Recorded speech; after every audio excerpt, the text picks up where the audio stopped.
Welcome to Unit 5 Asynchronous session. We're going to talk about angles, radians, and trigonometric ratios today.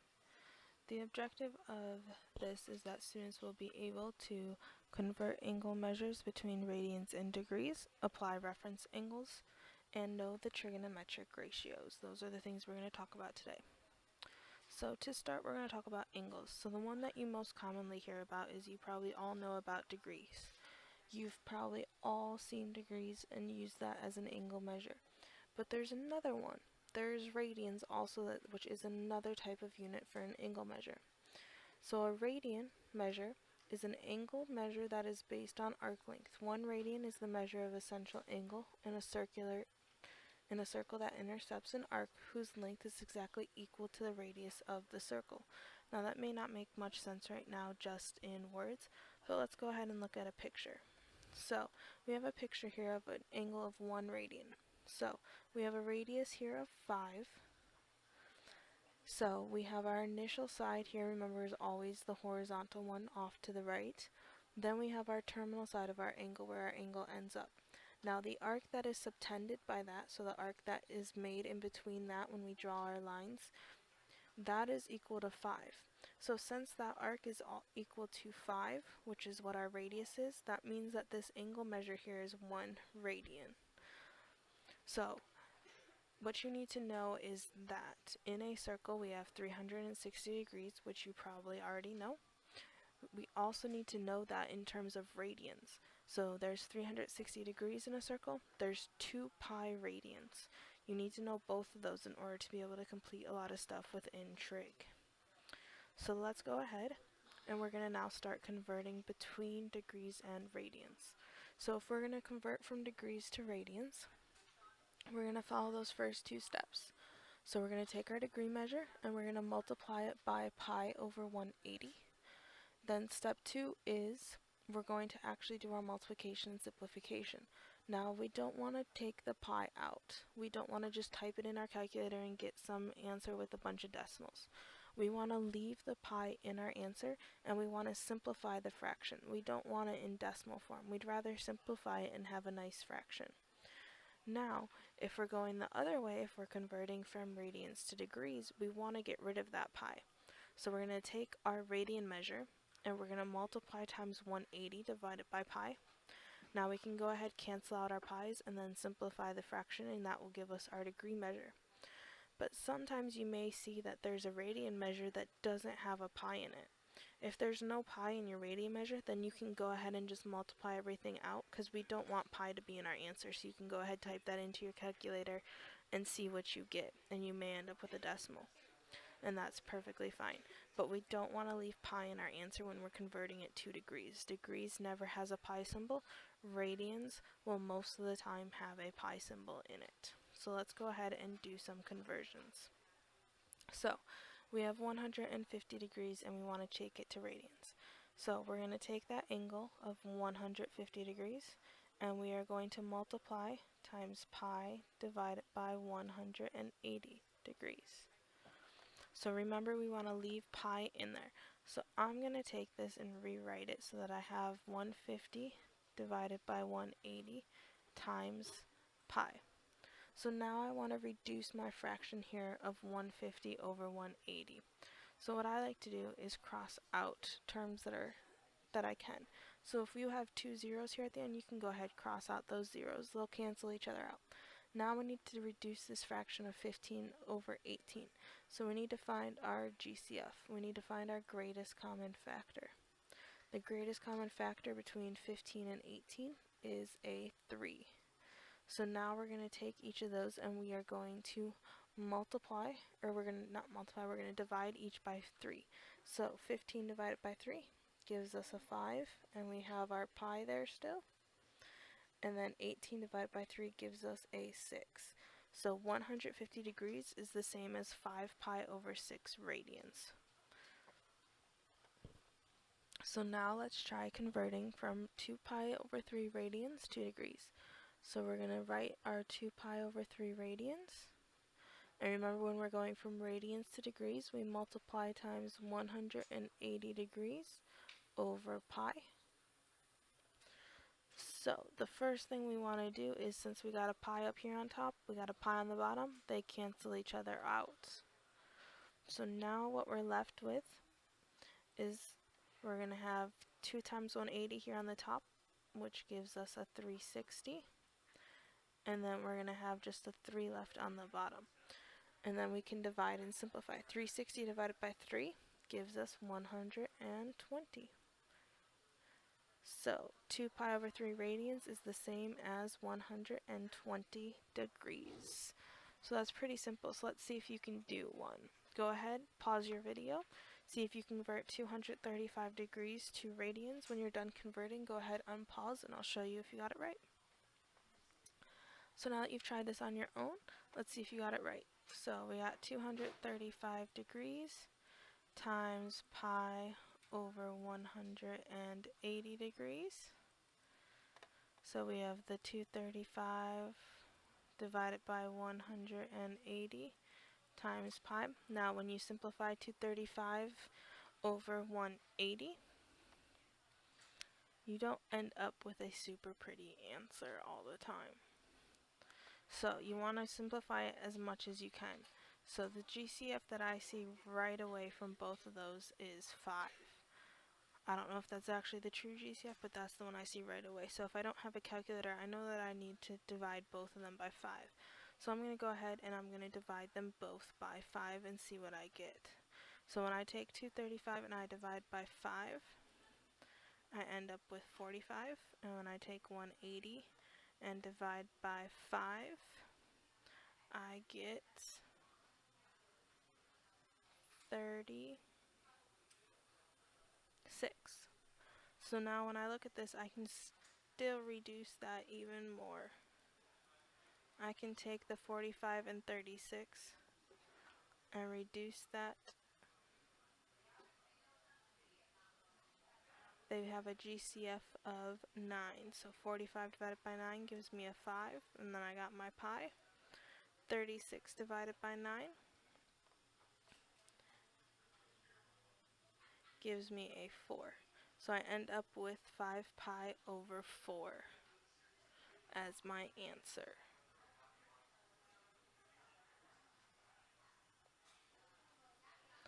Alright, so you should have ended up with 5 pi over 4.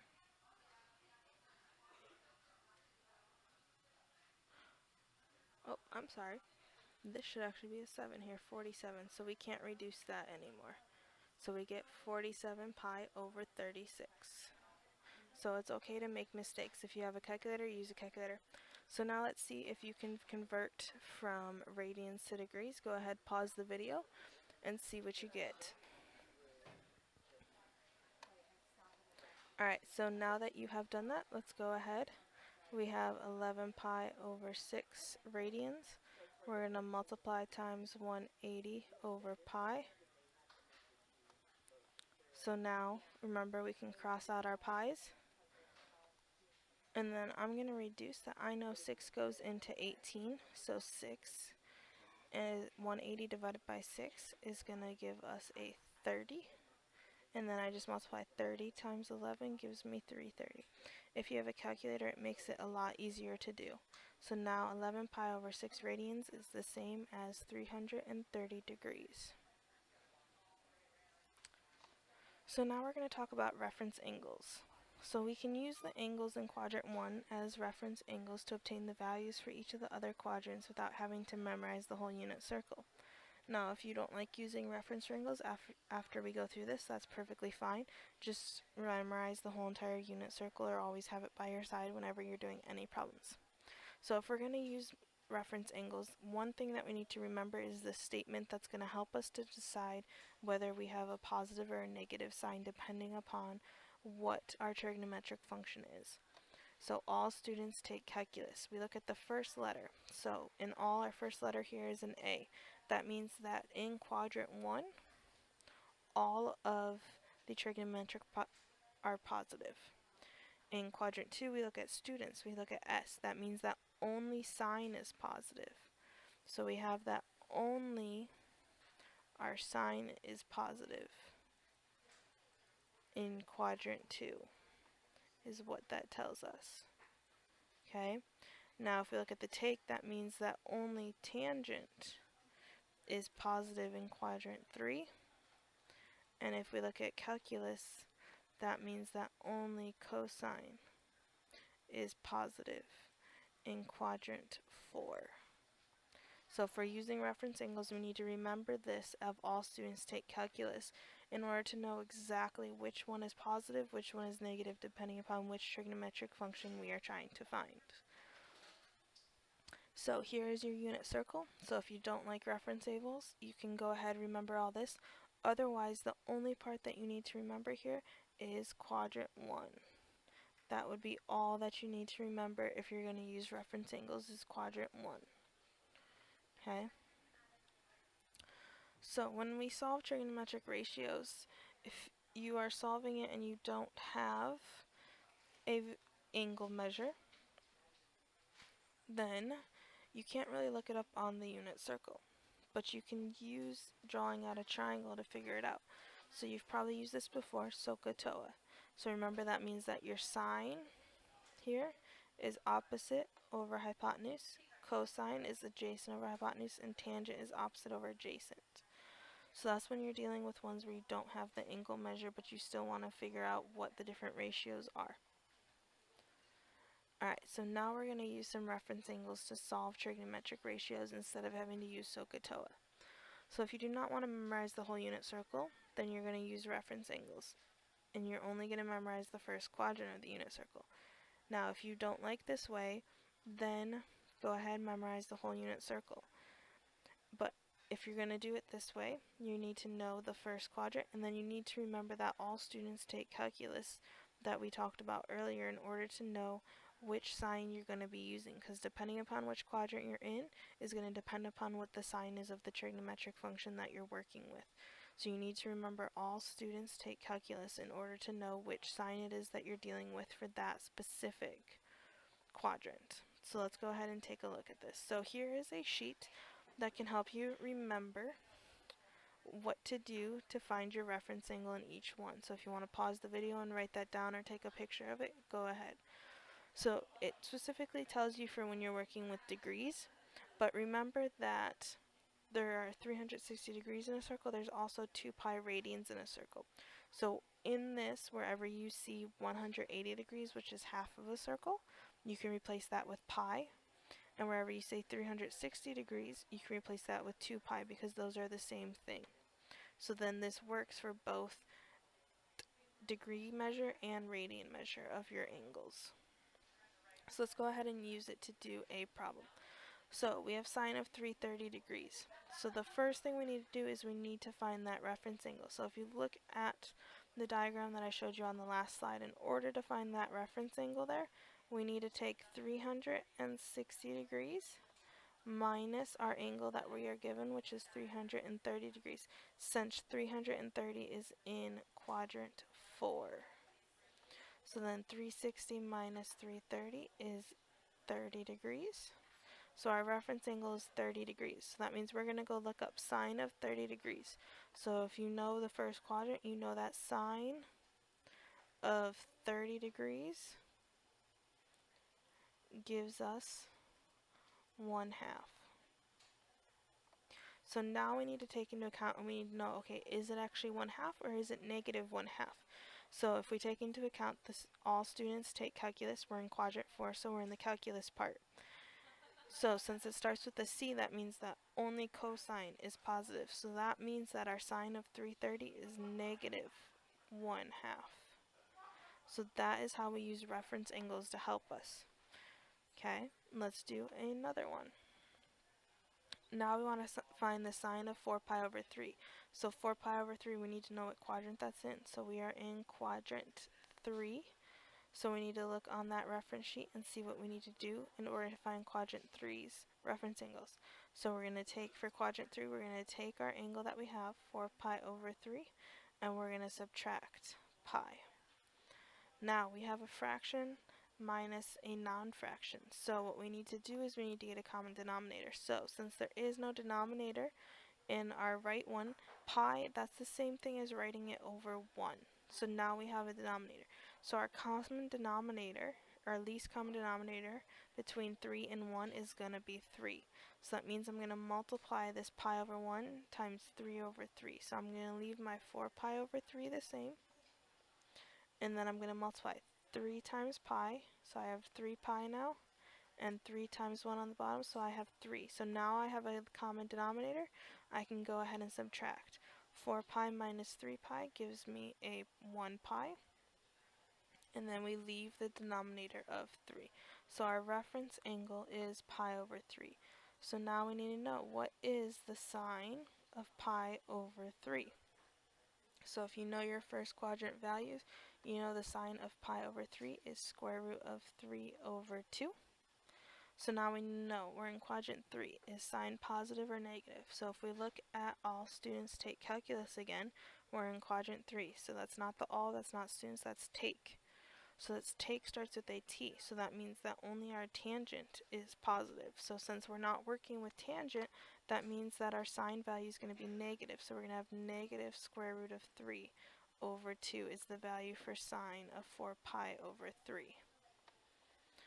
Alright, go ahead and pause the video, see if you can figure out the sine of 135 degrees by using a reference angle. Alright, so now that you have tried this, let's see if you got it correct. So 135 degrees is in quadrant 2. So in order to get our reference angle, we're going to take 180 degrees minus 135 degrees. That gives us 45 degrees. Sine of 45 degrees is square root of 2 over 2. And then if we look at all students take calculus, quadrant 2, that students starts with an S, that means that sine is positive. So that means the sine of 135 is root 2 over 2. Okay. Let's see if you can do another one. Go ahead, pause your video, see if you can figure out the sine of 5 pi over 6 using reference angles. Alright, so now that you've had a chance, we need to figure out first which quadrant are we in. We are in quadrant 2 for 5 pi over 6. So that means we're going to take pi minus 5 pi over 6. So remember, just like before, we need to get a common denominator. So our common denominator is going to be 6. So when I multiply pi by 6 over 6, I get 6 pi over 6 minus 5 pi over 6. Subtract the top. 6 pi minus 5 pi gives me pi. Keep my denominator as 6. That's my reference angle. So now I need to know what is the sine of pi over 6. Well, the sine of pi over 6 is 1/2. So now I need to know in quadrant 2 is sine positive or negative. So all students, we're in quadrant 2, so I can stop at students. It starts with an S. That means that this is going to be a negative 1/2. Alright. So that is how we convert between degrees and radians, how we utilize reference angles, and how you can find trigonometric ratios using SOHCAHTOA. If you have any more questions, please let me know and I'll be happy to help you. Otherwise, to get your points for this asynchronous section, just like how you've done it for the past 4 units, go to the announcements, click on the link to the Google form, fill it out to show me your understanding, and then remember, if you have any questions, feel free to contact me.